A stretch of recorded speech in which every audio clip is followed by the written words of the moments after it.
নমস্কার, জঙ্গলমহল হেসেলে আপনাদের স্বাগত। আজকে আমি বানাবো দেশি মুরগি মাংসের কষা। ভিডিওটি আপনারা প্রথম থেকে শেষ পর্যন্ত দেখতে থাকুন।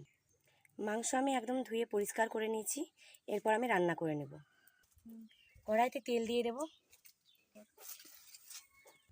তেল গরম হয়ে গেছে, আমি দিয়ে দেব শুকনো লঙ্কা, গোটা জিরে, তেজপাতা, কেটে রাখা পেঁয়াজ।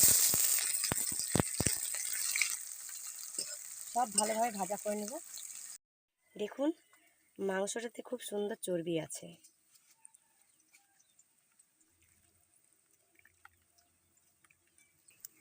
পেঁয়াজ ভাজা হয়ে গেছে, এরপর আমি দিয়ে দেবো বেটে রাখা আদা রসুন। আমি একটু ভালোভাবে কষিয়ে নেব।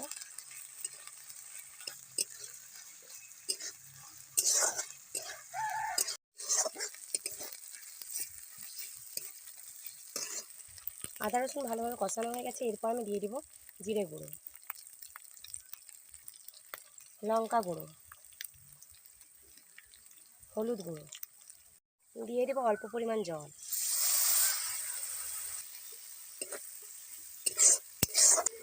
দিয়ে দেবো পরিমাণ মতো লবণ। দেখুন, মশলা দিয়ে খুব ভালো তেল ছেড়েছে। এরপর আমি দিয়ে দেবো মাংসগুলো।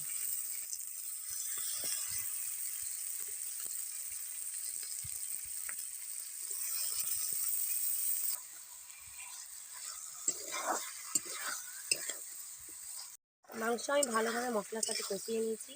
এরপর আমি দিয়ে দেবো জল।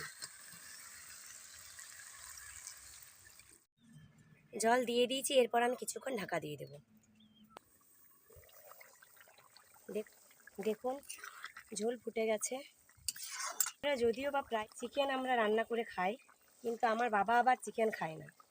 তার জন্য মাঝে মধ্যে আমরা এরকম বাড়ির দেশি মুরগি রান্না করি।